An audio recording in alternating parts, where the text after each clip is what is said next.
VSiN, the sports betting network. Follow the money. That's what I always say. You always follow the money. Yeah. This is Follow the Money with Mitch Moss and Paulie Howard on VSiN. Here we go. It is Follow the Money on VSiN, the sports betting network. Mitch Moss along with Mike Paulman for the vacationing Paulie Howard. We're live in downtown Las Vegas from the Circa Resort and Casino for the next 3 hours. Very busy program lined up with some really good guests. Pro bettor Chris Macero on college basketball in 30 minutes. Zach Cohen will join to talk NBA a little bit later on. Aaron Moore, also he's in the Friday night college basketball invitational here, which is going to be tonight with Matt Humans and Jonathan Von Tobel. He's on the program and some hockey with Nick Alberga as we will recap the Four Nations event from last night, and we will get into the extremely busy card tomorrow as the NHL really returns from their long break, the midseason break. Mike, you came on the show yesterday, and you also hosted with me on Tuesday. You did the show with JVT on Monday as well, and you talked about how you bet Canada at plus 150. Yeah. And that was after they lost to Team USA last Saturday. No, I bet them after the initial two games. Oh, I'm sorry. I had my timeline wrong. If you would have waited, there were places they were plus 195 right after they lost to USA. I got 150 after they beat Sweden in overtime and when US beat Finland 6-1 and the market moved so drastically. You want to talk about the perfect result for you last night? Because you had that, but then you were also on the air saying you have to take a piece of overtime in this game. The perfect result would have been 2-1 Canada or 1-0 Well, okay. because I did ladder the unders. Okay. So I lose under 3.5 and 4.5. I hit 5.5 and a little in-game 5.5 as well, and then we hit the result with the overtime. And then the biggest ticket obviously was having Canada win because of the price. But I thought the game would always be a coin flip when we got to it. Oh, sure. And it was. It played out exactly like that. Same score as the 2010 gold medal match Yep. in Vancouver, right? 3-2, Yep. Canada in overtime. Yep. It would be a coin flip, and anytime you could get plus money against it, why not? It turned into, I thought after the first period, it looked like a regular NHL game, right? They played like a very regular NHL game. I thought Bennington played well. You can't really blame Hellebuck. That first goal, you cannot blame him at all. He didn't see it, never saw it. No, God, no, absolutely not. He had a zillion guys, and there was so much traffic in front of him. And so my interesting question for Nick Alberga, amongst others, though, is, I kept saying we can translate the result to Hellebuck for Winnipeg. Well, this is a mixed result. He played well, but they lost. He still didn't win the big one. That's right. So what does this do for his confidence moving forward?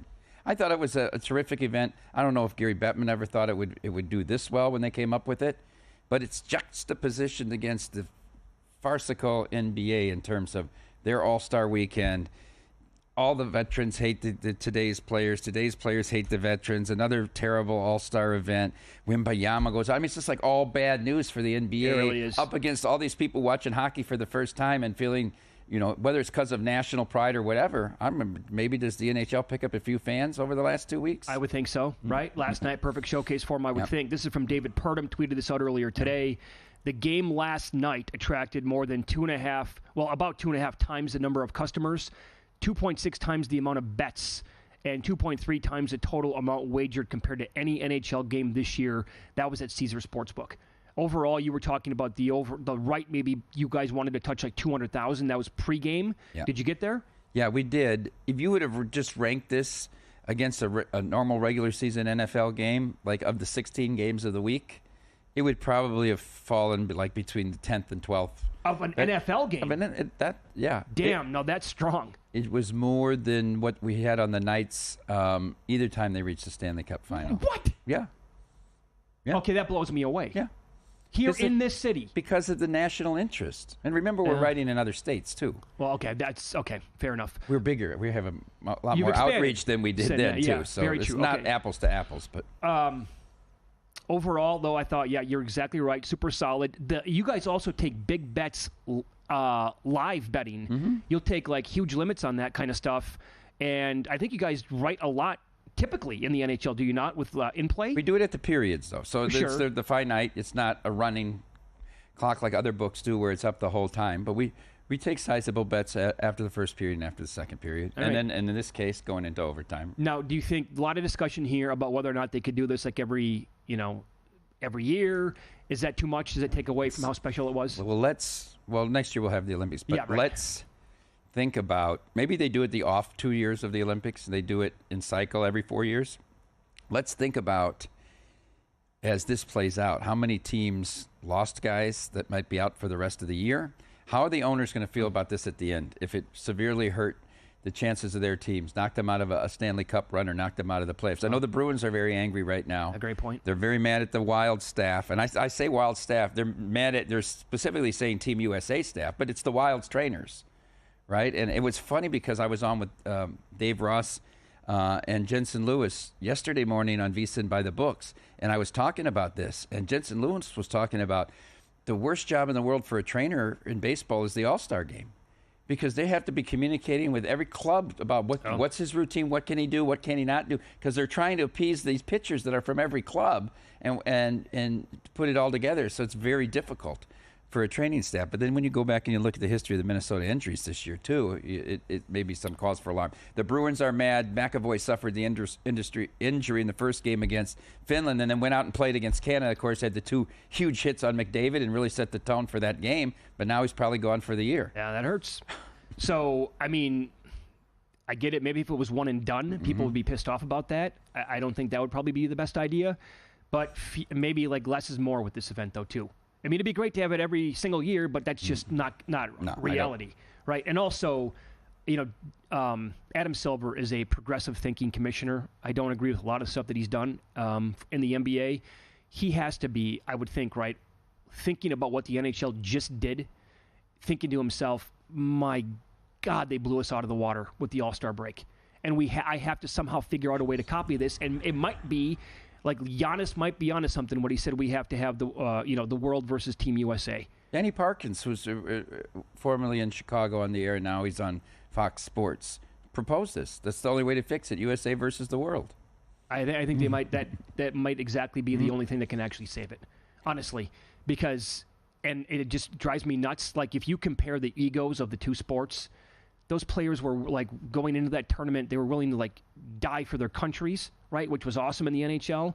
And yet here you have Mac McClung, who doesn't even play in the NBA, win the dunk contest. And Ja Morant tweets, man, if he keeps dunking like this, I might have to come out and try it. And then Giannis is like, if you do it, I'll do it. Stop it. Knock it off. You're just a bunch of babies out there, and you're lying, and you'll never do it because you're pansies. Would they play for Team USA against the world? They might do that, but they're too afraid to participate, like in the dunk contest, which tells you all you need to know about that stupid sport. And I like the NBA. I'm just pissed off about how the egos get in. Really, they step in the front of a lot of things here with that sport. I saw the tweet, McClung dunking over the car that he might be sleeping in. No, that was his cousin Sal sent it out. Yeah, yeah. But doesn't that drive you nuts? Oh, I might have to come out there and do it. So after the game last night, and we watched it at Bar Canada, did you feel dirty at all cashing that ticket? No. And rooting for Canada? Ridiculous. Why? What? I wasn't overtly rooting for Canada. We were drinking Canadian beer. And I wasn't upset when Canada scored, right? It was funny, though, when they scored the game winner in overtime. I would have said 35 to 40% of the bar cheered. Now, is that because they were Canadian or they had a ticket on Team Canada? It's probably because it definitely was not a majority Canadian crowd like it was Saturday night. And I told you I thought it would be a more pro-USA crowd on a weekday. But I also thought it was a civil crowd last night. It was very civil. Oh, yeah. The rowdy guys were those Wisconsinites that were sitting in front of. Oh, can I tell you this, by the way? They were from, like a group of 6 guys from Wisconsin, where I'm from. I don't know any of them.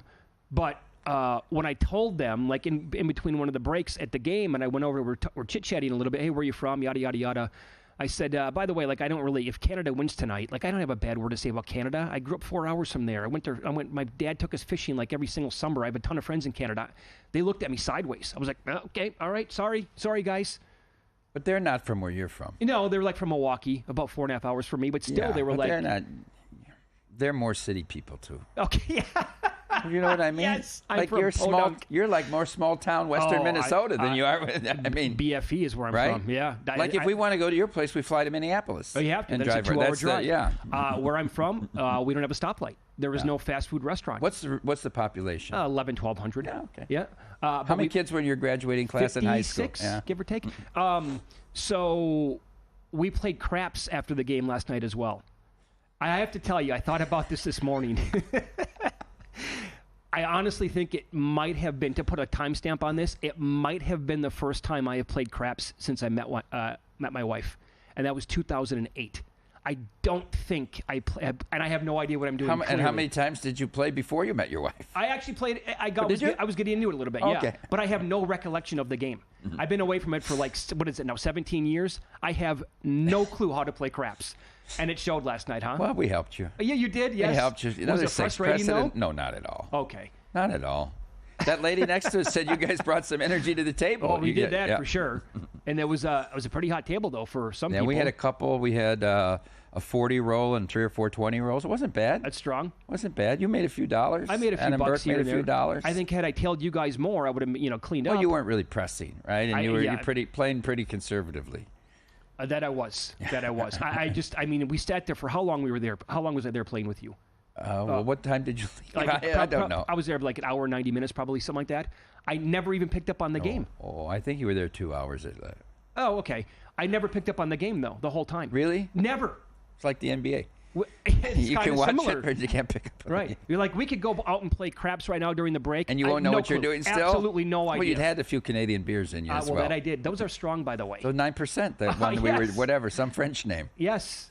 So, anyway, overall, fun night. Congratulations on cashing the ticket. And, I mean, you just said it right there. It would be like the 10th game on an NFL Sunday with the handle. It was really good.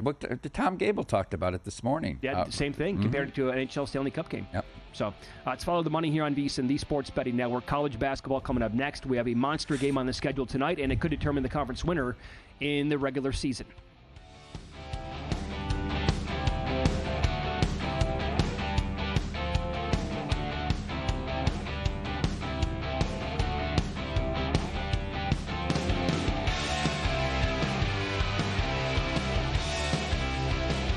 Time. There's nothing more valuable. It's what drives everyone to make the most of every moment. We celebrate living large in the now. In a city where time disappears, we create experiences that electrify the soul and memories that will last forever. We go big, we go all night, and here, everyone is invited. So get loose and get loud. This is Circa. You'll have the time of your life. So, Paulie, have you had a chance to read the VSiN Daily yet? Yeah, came in at 3 a.m. What's Bill doing up that late? Well, rumor has it, it starts off with a 12-hour meditation session. Then he just pours himself over film and live TV, really focusing and taking it all in. Bill's in with the biggest insiders, talking trade secrets, strategies, the whole nine, absorbing the info. And then and only then can the writing process begin.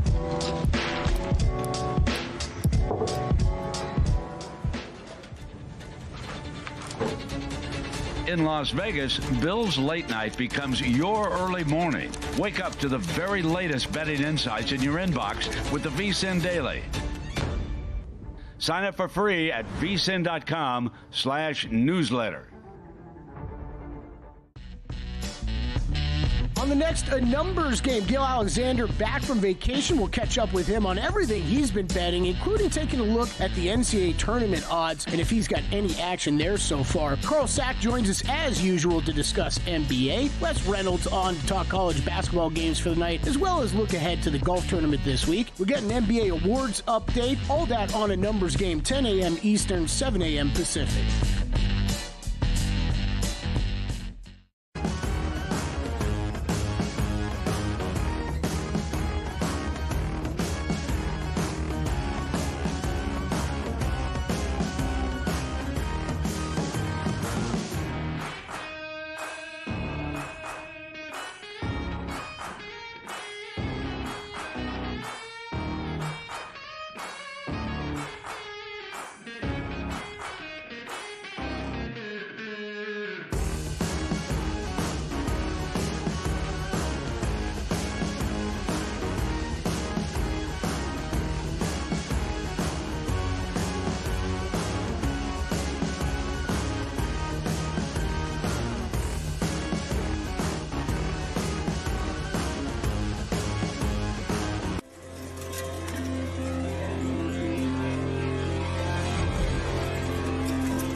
is Follow the Money on VSiN. I'm going to call this a very important college basketball game tonight for futures because Michigan State plays at Michigan. Do you like this, by the way, the Big Ten playing some of their marquee games on a Friday night? Why not? I don't mind it at all. They've done a good job of kind of isolating their games. Agreed. Even the two games last night, there was hardly any college basketball, and you had Northwestern going into Ohio State and winning, and you How had the about Maryland that score, US. by the way? I saw the game was 11, Mitch, and I was waiting for you and JVT, and I meant to check what the end game was because I'm like, if Northwestern's only 4.5 or 5, I might take them. And by the time I look back up, they're up 22, and then they just smoked them. So Michigan's laying 2.5 tonight. It's a great story. They're a really good basketball team. Total is up there. It's 150 thereabouts. Looking at projections for this game, Ken Palms of the world, Bart Torvik, etc. They all have it very similar between a 1 and a 3-point game, and both teams scoring in the mid-70s. So here's my dilemma. We always talk about monetizing tickets. I went back for Thanksgiving to Wisconsin, and my one brother tries to watch every single one of their basketball games. And this year, immediately, his takeaway was, in November, oh my God, we have not seen this kind of an offense at that program since Kaminsky and Decker, and they went to the title game. But he said this offense was even better. And Tanji is awesome, great transfer. He's playing lights out. So I bet them. I have a nickel on them at 20-1 to win the Big Ten. Now, the regular season or the tournament? The regular season. Oh, okay. So right now, Wisconsin, they have 4 losses. Michigan is 12-2. Michigan State is 12-3. I think Wisconsin's path here is dynamite down the stretch. They have Oregon and Washington at home. They play at Michigan State, certainly losable. At Minnesota, that game's going to be tougher than people think. But Penn State to close out. Michigan tonight, they play at Nebraska on Monday. That can be a little funky. They get Rutgers, Illinois, Maryland at home. Then they close at Michigan State. Right. So do you want these two teams to split? I would actually take a split. Right? Yeah. So I don't want to get in on Michigan State either because they have the game tonight. They're at Maryland, Wisconsin, at Iowa, then Michigan again. That's a gauntlet. So not Iowa. Iowa's no gauntlet. What? I know. Boy, oh boy. What do you think? Time for a new coach? Well, it's been time for a few years, Mitch. But you were saying that about Greg Gard too, right? Well, he found something here, right? So Michigan right now, the best number that I can find is between -105 and -110 to win the Big Ten. What was the price on your Wisconsin ticket? 20-1. What's Michigan State right now? Do you know? Yeah, they're in the 3-1 range, I believe, or something like that. Maybe a little bit. Do I take? So you got to do something before tonight's game, though, because if Michigan wins tonight, the number's going to get away from you. No question. Right? Yes. But I really like Wisconsin's path to maybe win. Let's say you bet $100 to win $2,000. Don't you think you have to at least lock up $300 with Michigan here? So yes, it's a nickel to win 10. So do I take? Don't you want to lock up 1,500? I'd say at least. I was thinking I'm just 2. thinking if you really like Wisconsin still, though, what I'm saying. And there's still other ways to monetize it later. For sure. We've still got, 5-6 games to go in the Big Ten schedule? Yeah, right around there. And I really like the Badgers' path big time. I don't think Purdue's going to win it. They have 5 losses. No. They have a tough schedule. I think it's down to those 3. I think Maryland just got too many early losses. I think so, too. Well, I think nobody wants to play Maryland right now. And that game is no gimme for Michigan hosting Maryland. Not at all. Maryland, actually, they are probably they're a top 3 team in the Big Ten right now, I'd have to say, right? I'm trying to find the number on Michigan State. Oh, I was way wrong. They're plus 180. That's too short. I want nothing to do with that number. I don't think you take that. So I think I take Michigan 110, and then maybe I can get a split, or else just one way I'll lock in some money. What do you think it moves to if Michigan wins tonight? With their remaining schedule, can they lose at Nebraska? Well, if Michigan State wins tonight, then Michigan State's going to be the small favorite, and Michigan's going to be the plus 140 or 50. Do I? Will that number be up during the game? Will those futures shut down before the tip? They'll shut down before the game, yes. Or right when the game tips. Yep. Or do I just bet Michigan on the money line tonight, hoping I lose? Yeah, that's the best result for you, right? What would you bet? Bet the nickel? Probably, at least. Right? Yeah. I wouldn't bet more than that. No? Okay. If you really think Wisconsin's got a great path. I think they're only going to lose one more game. Yeah. So, but then is Michigan going to have 5 losses on the year? That's tough. I mean, I'd rank them in order right now. I'd go Michigan, and then Wisconsin and Maryland are equal to me. in terms of that conference. Also, Marquette is playing at Villanova tonight. What do you make of Villanova after blowing that game against UConn? People hate their head coach. I had him against St. John's, and I felt I got lucky at the end. Okay. I just thought that was that flat spot for St. John's, that coming off that game where they came from 16 down at UConn to win. Yeah. It was a real flat spot, and Villanova had him down 10 in the first half, and then they came and got even. I said, I'm going to lose this game. And they end up pulling it out. I can't trust this team, though. Neither can I. No. Tomorrow, some of the games on the schedule, and they are awesome, and numbers have been up now for a couple of hours. Do you agree that Tennessee should be favored at A&M? They're 2.5 on the road. No. I would make this game a pick. I think that's a little overreaction, I think, to the A&M second half performance. I think so, too. Mississippi State. Yeah, right? I think I'm going to have to be on the home dog there. Iowa State at Houston. Projections here. Ken Pom made it 72-63. Torvik made it 71-60. FanDuel opened up Houston 7.5 and 134.5. Remember Iowa State played, I don't remember what the end of the game was, but they played them really close in Houston last year, it was a really good game that Iowa State led most of the game, and Houston was about the same, right? 6.5, 7-point favorite. I don't know. I'm listening to these coaches talk so glowingly about Houston after they play them. Right? Tommy Lloyd did.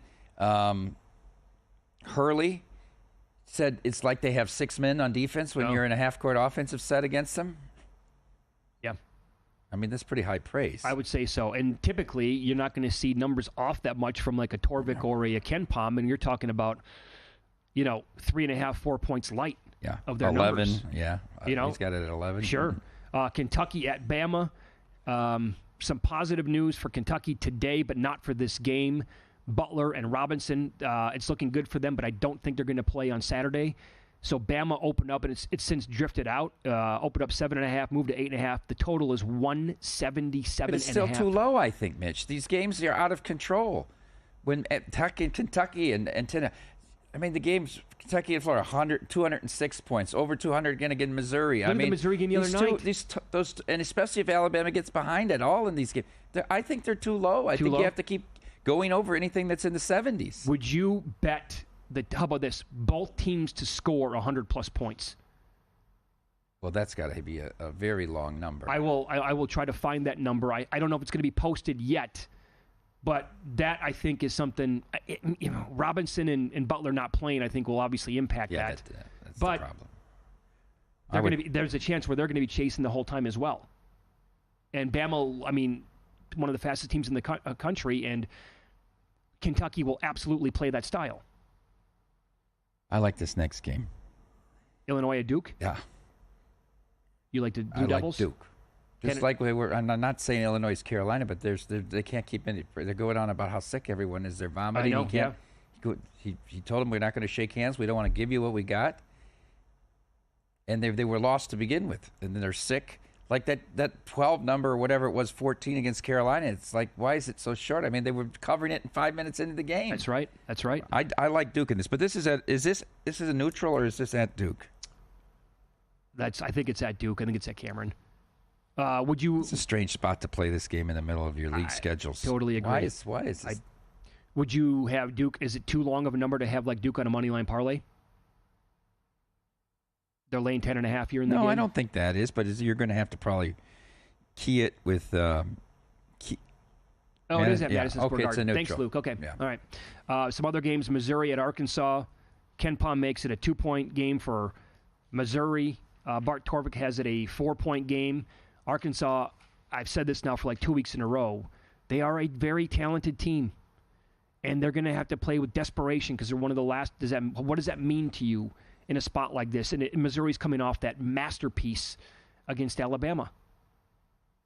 So I maybe look at the home dog there as well. And then BYU plays at Arizona, and that total is 152.5. That, I don't know, might be a little bit too short. I can't pull the trigger on Arkansas. That's two brutal games. At A&M and then at Auburn? What do they got left in the tank for this game? I have to pass on this one. All right. Sports betting never slows down. Neither should you. With the NBA and NHL in full swing, the PGA Tour underway, March Madness is about to tip off, only a couple of weeks away, and Major League Baseball's opening day is right around the corner. The action never stops. Start betting smarter with a VSiN Pro subscription, and for as little as $9.99, you're going to get a daily email with all the plays from hosts and their guests, expert analysis, deep dive stats, and exclusive insights to help you make the smartest picks. Don't place your bets unprepared. Get full access today for only $9.99 at vsin.com/subscribe. Also, some of the projection sites have Gonzaga winning by about 5 tomorrow night at home over St. Mary's. So, professional sports bettor Chris Macero is on the program coming up next. He's also in the Friday Night College Basketball Betting Tournament Invitational here at VSiN. We'll get an idea of what he's looking at tonight and tomorrow in college hoops.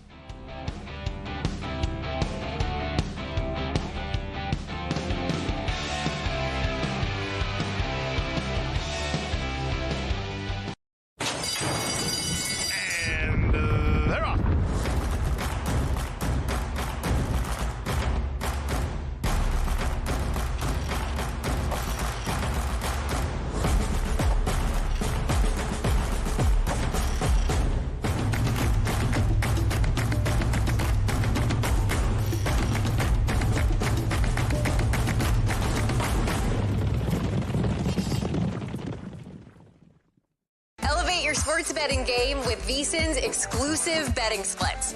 Stay ahead with real-time market trends and track bet percentages on any matchup. Then uncover the edge by comparing them to the amount of bets placed to find out where the sharp money is headed.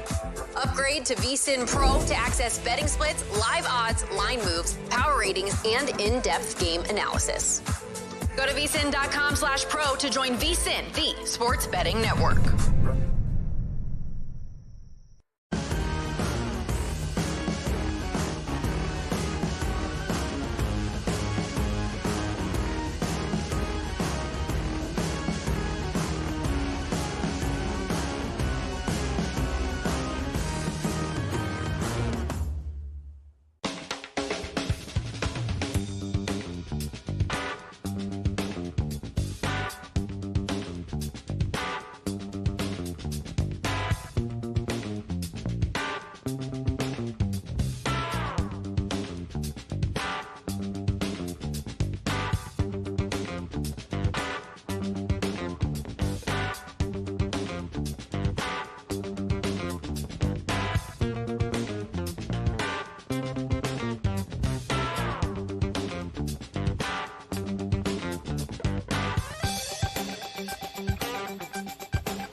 This is VSiN, the sports betting network.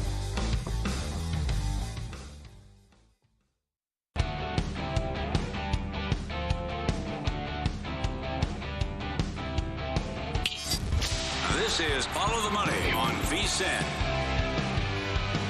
More college basketball here as professional sports bettor Chris Macero joins the program. He is in the Friday Night Invitational during the college basketball season as well. You'll get his picks a little bit later on tonight with Matt Humans and Jonathan Von Tobel. He's on the Progressive guest line.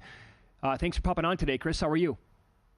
I'm doing great. Thanks for having me, guys. I love talking college hoops. Nothing better. You bet. So, again, we talked about this game right before you came on. Big one tonight in the Big Ten. We like these Friday night games that they've been putting on and playing all year long, and Michigan is a small favorite at home against Michigan State. Do you have an opinion on the side or the total tonight? Yeah, I kind of like Michigan State. I played it last night at +3 and a little at +3.5 at two different spots. I saw the line move down to 2.5, and now it's kind of moving back against me, 3s and 3.5s out there. But I mean, I'm not taking anything away from Michigan. They've had a great season. But over the last 9 games, they've had some really close calls. They had a loss in overtime to Minnesota, an overtime win to Northwestern. They got blown out by Purdue, and now they're on a 6-game winning streak. But they've won all 6 games by a total of 19 points, and none by more than 4 points. And they haven't really faced a murderer's row. They beat Penn State, Rutgers, Oregon. The Indiana game was a toss-up down the last minute. The Purdue game, again, they were down by 8 with 10 minutes to go, came back and won. And then last Sunday, Ohio State, the kid Thornton missed a 2-foot bunny, airballed a 2-footer to tie the game with 2 seconds left. So these games could have gone either way. So I'm not taking anything away from them. But I like Michigan State tonight. I think they have the 3 bigs that are going to rotate to try to keep Wolf and Golden off the boards. That's the key to this game tonight. Eliminating the second chance opportunities for Michigan. And I think Coach Izzo getting the 3 points in a huge rivalry game. And it's Dusty May's first rivalry matchup, the Michigan State matchup. I just like the 3 points with Michigan State, and that's why I'd be a little cautious of hedging your Big Ten total right away. It's kind of a tough spot. You'd hate to have Michigan State win tonight, and then you're in for extra money on the bet. How would you approach that then? Again, for those just tuning in, we talked about that earlier on. I have a nickel on Wisconsin at 20-1 to win the Big Ten. They have 4 losses right now. Michigan has 2. Michigan State has 3. I love Wisconsin's path. I think they could maybe run the table, maybe one more loss coming. But how would you approach that if you were me? Yeah, if I was you, I would say if you just want to try to get your money back and secure the 500, and it's not a bad move because that bet is going to pay 10,000. I would say maybe take Michigan money line tonight, and if they win, they're probably going to win the Big Ten. But the question is, if they lose, they have 2 tough road games coming up. Nebraska, who's been really tough at home all year, and then Michigan State to close the season. Plus, they play Maryland at home. Now, Maryland's path is I wouldn't say it's easy, but the Michigan game is key, because if they win that Michigan game and they finish the season at 15-5 in the Big Ten, they win all the tiebreakers versus everyone else, because they already beat Wisconsin if Wisconsin gets one more loss. So it's kind of tough to hedge it at the moment. I have a ticket that I use with the alt total in the Super Bowl with Maryland for the Big Ten title that pays a substantial amount as well. So maybe we might have to hook up and maybe figure out a way where if Michigan and Michigan State doesn't win it, we might be able to cash some money on if Maryland or Wisconsin gets the money. What do you think, Mike? I love it. You love it? Remember, I want to give out the Christmas tickets. I would give you Maryland to win the Big Ten. You did. Yeah. Chris, I want to ask you about a game that maybe is flying under the radar a little bit in Dallas tomorrow. Clemson at SMU. Clemson sitting at 13-2 in the ACC. SMU at 11-4, but they don't have a win over a top 25 team. This would be huge for their resume if they could beat Clemson. Clemson, a short road favorite, 1.5. Yeah, this is a game where you look at SMU's schedule, and because of the depravity of the ACC, they don't have a quad 1 win. So they pretty much need this game to get in the tournament. The problem is this Clemson team, veteran-laden, they made the Elite 8 run last year. And I'm glad you asked me about this, because I remember last year you had the big ticket for them to win the whole thing, and it was a crazy triple-digit number. And I was watching them play, and they got me a couple times this year. But this Clemson team, I've turned my cheek to them. I'm on them now. I think they're a legit team, probably not to win it, but to make it to the Final Four. And I was over in Phoenix last week, and I played a couple tickets with Clemson to make the Final Four at 18-1. I was actually lucky to hook them up with a couple of live golf bets with A-Bear.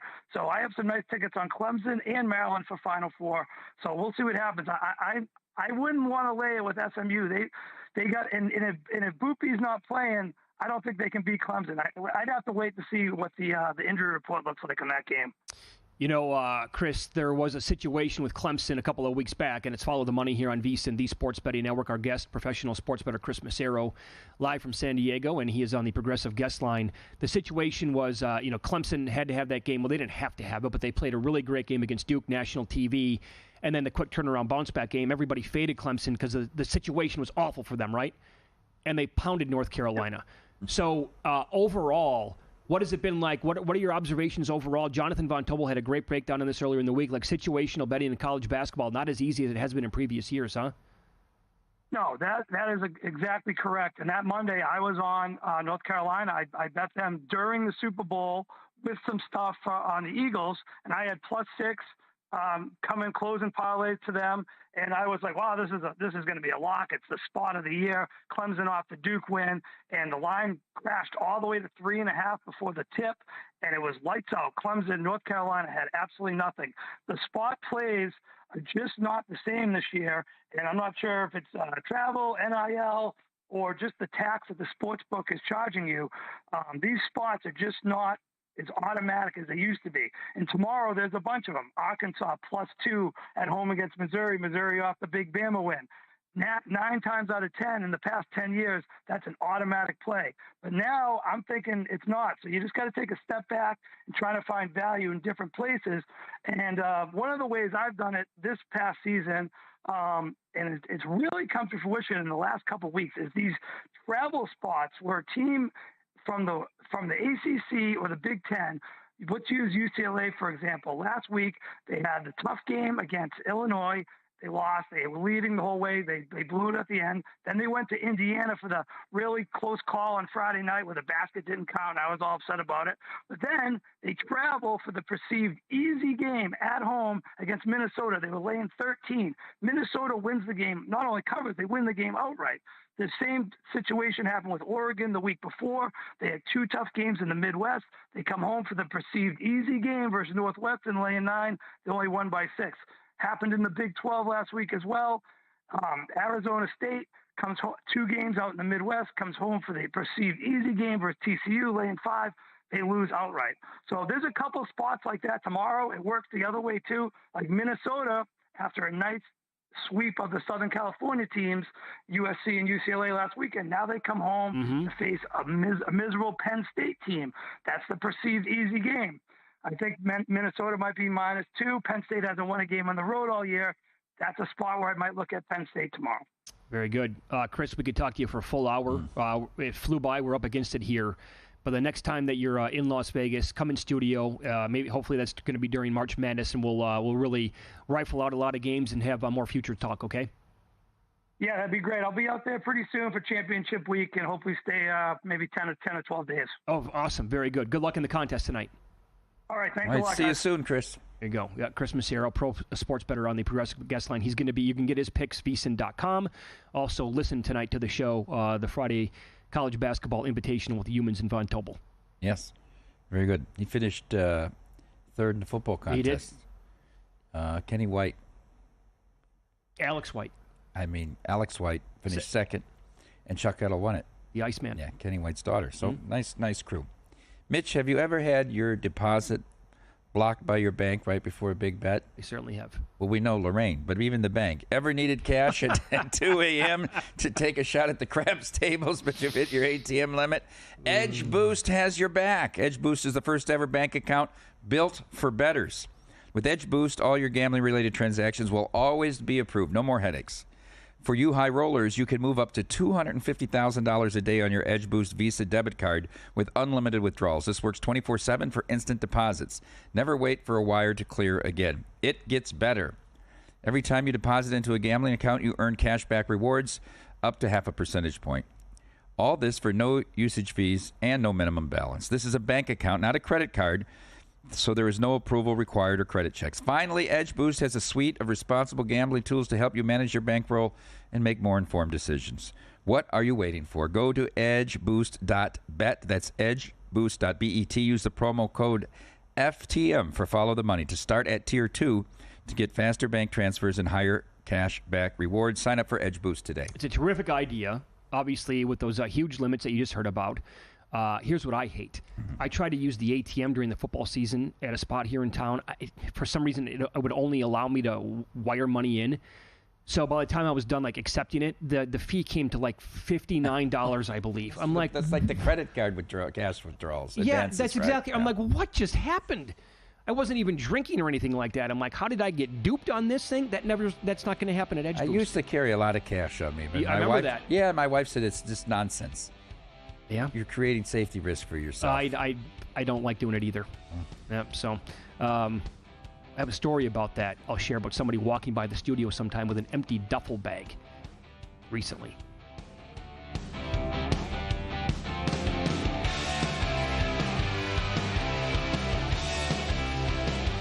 Got a good thing coming, so wait and see. It's a good.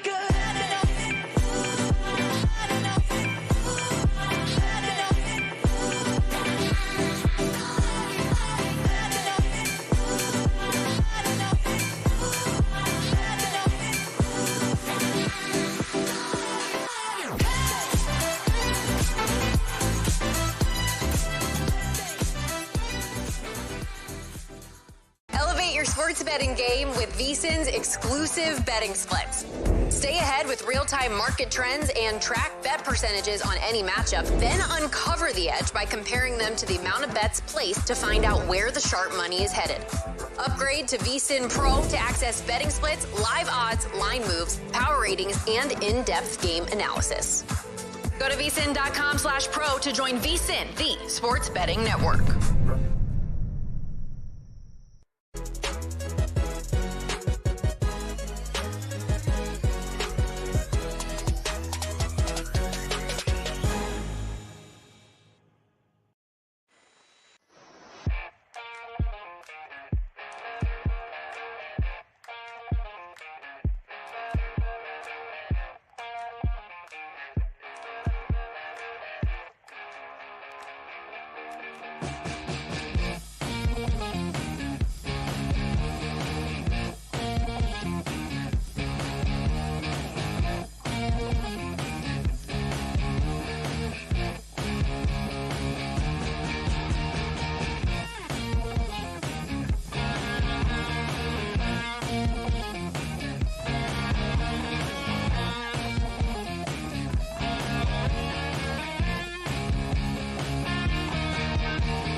is Follow the Money on VSiN.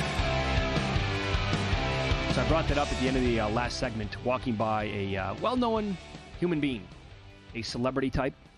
This is months ago here. I'm walking into the studio, and Phil Ivey is walking like out that way towards like Fremont Street. I'm pointing like people know what I'm talking about right now. But if you've been to Circa, you know what I'm saying, and everybody knows what Fremont Street is. And he had an empty duffel bag with him. And that's all I saw. I had two things in my mind. I was like, God, I would love to have Phil Ivey on the show, but there's no way I'm going to ask him in person right now because that's just not the way to do it. And then number two, I was like, in my head, I was like, how much money did he have in that duffel bag to bring down here to Circa? So that was the story. Yep. He was here to make a deposit. Yeah. Put into his online account. Yep. So we have, you ever played poker with him? I don't think I've ever been in a game with Phil Ivey. I saw Helmuth was in Chicago doing an event at Rivers, and then their Bad Beat Jackpot hit while he was there. Yeah, that's right. Amazing. At the table. Yeah.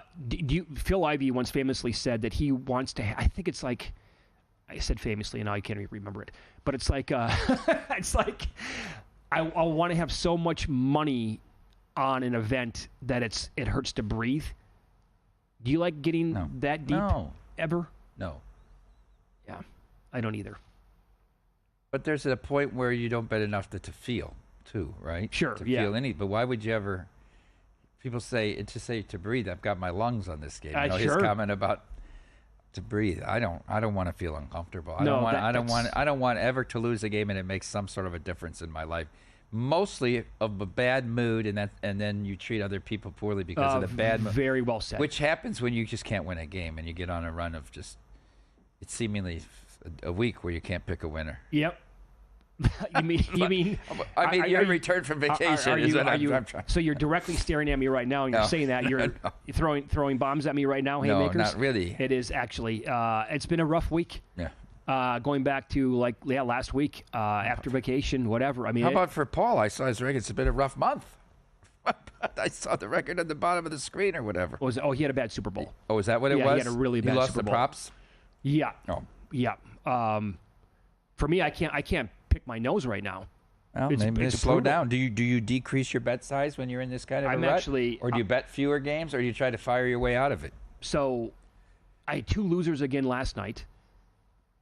Just the never-ending string here, and you think you had to have winners on the hockey game. You couldn't have not won the hockey game. You know what I did? I never listened to you. I didn't bet the overtime, and it's just stupid. Could have been unders during the game. We talked about it all game. So here, just the master class that I'm putting on here recently. I bet under the game last night, right before it started, but I bet under 5 at plus like 128.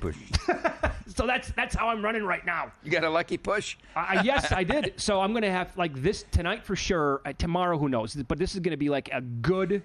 But if you bet this Michigan game because of your Wisconsin ticket, you can't count that as a win or loss. No. Doesn't count. No. That's strictly not of your own free will. But I'm thinking about like an 18-hour visit to the old self-exclusion list. Yeah. I just got to do it. And I talked to my buddy that I was on vacation with last week, our couple friends that joined us from Seattle in San Diego. You mean formally? You're formally going to go and put on the app that you can't bet? You're just your own discipline. Yes, I was going to say, that's too much work for you to do. I know that. I know how to do it, actually, because I've actually looked at that on my phone. Yeah, you can. So you can do that. Do people do that, though, right? Yes, absolutely. They do, huh? Do people get the app just to look at the odds? And people will do it, and they'll do it for a certain period. I'm out for 30 days, right? Yeah, okay. Out. So I talked to my buddy. And they have legal betting in Washington now as well. He's like, same thing. Just getting smoked. And he's like, I'm putting myself in timeout. I'm like, that's what I feel like doing. Mm-hmm. So I don't want to press, but tomorrow the college basketball card is so big. That's why I'm only going to say 18 hours or so. That's good though, right? That's discipline. That's some willpower. We'll be betting early. You'll be betting the 9 a.m. games tomorrow. I really like Texas A&M. Catching those points at home to Tennessee. You're just going to die on that hill of A&M, aren't you? Yeah, and I'll lose again, and I'll be like, I hate myself right now. Yeah, I can die on them. Just bet them at 60-1 and just let it go. Be dead at one point. It's over. See, that's another thing that I hear this all the time. They don't like betting futures, but to me, it's a way of having action like every single day. But people don't like to tie their money. I don't really love to tie my money up for a long period. I understand. This is different. We're doing it for 2-3 months. Sure. In this rate. But betting the Super Bowl for next year, I mean, No, I did that this past year for the first time in a long time because I thought the number on the Lions was way too high. Yeah. And it turned out not to be a winner overall in that ticket, but you're exactly right. And I don't like to do regular season win totals in baseball anymore. I don't have time, But we'll do Cy Young. Oh, that's right. We'll be in the Cy Young. Again, like the Cy Young award is having action like almost every single day. It's every day because it's your guy and all the other top guys. Yeah, you're kind of rooting fading against all the everybody other else. guys. That's too. exactly right. So, like a division bet, though, I would absolutely consider that. Something along the lines of the NL Central. The Cubs are the short shot. What about the AL Central? I know the segment says NBA, but you went on the rant. I don't want to make you talk about the NBA. I was doing a deep dive into the AL Central. All right. That's a wide open 4-horse race with the White Sox win total at 52 or 53. But all the other teams are between plus 220 and plus 305. The other 4 teams. You like anybody there? I do. I like somebody. Do you like the Royals? I love the Royals. You love the Royals. I love the Royals, but everybody wants to fade my pitchers for the Royals. Oh, because you're Lugo, you're I'm higher a big on Lugo guy. Okay, but how Reagan's? I think Wacha? Yeah. Look at Wacha. This was not one you were surprised. Wacha's had a great record for like 4 years. His win-loss record is tremendous. Sure, it kind of gets lost. It gets lost, but they have a lot of speed. I like teams with speed that can put pressure on a defense because of their speed. They're young. They have speed. They have Salvi Perez, veteran leadership. Right. I like them. So you would like them number 1? Then who would you like second? Would you like the Guardians? I don't like the Guardians. You don't like the Twins, I don't like their you? lineup. I don't like the look. I think Bailey Ober's really good, but I think Pablo Lopez is a fake ace. Oh. Then you can't bet on the Twins. And they really didn't do anything. It's just the same team again. Of course, yeah. They never do anything in the offseason. They're very well. The knock on that team is that the brothers that own it are not, they don't like to spend too much money. Yeah. Right? The fan base, I think, is getting a little tired. Well, they're not making moves at the trade deadline, not trying to push their team. Sure. And, of course, then they could never beat the Yankees anyhow. So. Right. Do you think the A's are going to be sneaky good? I don't know. They have talent. It's not just Rooker, by the way. That Butler, the kid that's going to be at the top of the lineup. Yeah. Awesome season last year. They landed Luis Severino. What is that? You think that makes a big deal? You think Severino's going to win 18 games? Somebody's going to have to win games for them. Can he win a dozen games? Yeah, but he'll lose 15. He'll be 12 and 15. Well, he's going to be their ace. It's hard. Is it's he hard real? Because they've been it's just been non-competitive. These teams that are non-competitive for 3, 4, 5 years, it's hard to envision the change. How about the Cardinals? I'm saying it is. What's going on there? Oh, like they're going the opposite direction for the first time in several years? Yeah. They're not... I think this is a make or break year for Marmol. If they don't make the playoffs, I think he's out. Could they finish in last place? I believe they could. I think they could as well. Yes. I mean, imagine if like the... Well, their odds are the longest in the division. They're 12-1. The Pirates are 11-1. No, they should be behind them, right? Mm-hmm. So, but the Pirates didn't do much to build around Skeens either. Well, no, but so they're going to go to war with Skeens, Jones, and then Keller, which is a hell of a 1-2-3. I like Keller as the 2 in that, but anyhow, that's fine. Yep. And then if the this is a big if, and you're going to hear this a zillion times in the next month and a half, but if the Reds pitchers can stay healthy, I think they're absolutely going to be dangerous. It's a big if. I know. You're banking on a lot there. I don't like doing that. But I do think manager upgrades in baseball are undervalued in the market. Nobody was betting Texas when Bochy came. Like, what's he worth to a team? 6, 7 wins? Sure. Well, Tito's got to be worth that. That's why a lot of people are high on that team. As I think every year, be. they're the trendy team every year. It used to be Reds and White Sox were the trendy team until the White Sox win 30 games. Oh, I know. Do you look at the bullpen for the White? Look at their staff. God awful. I'm not just talking about starters. Who they have coming out of the bullpen?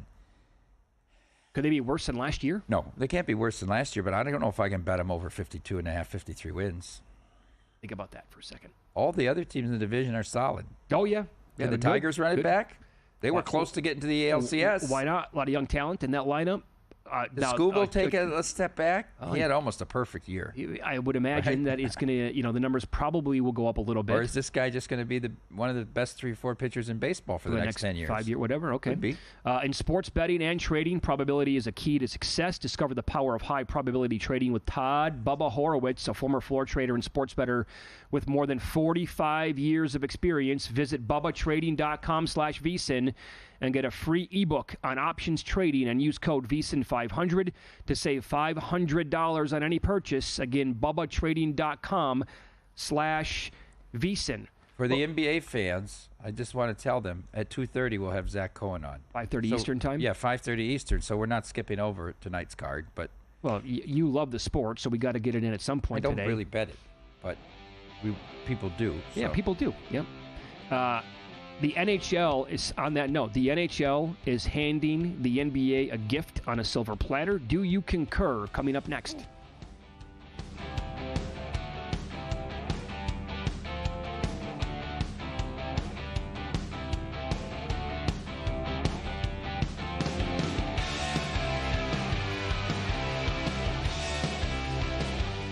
And we're out. Okay, give me 1 sec. I need to load funds into my gaming apps. Stormy,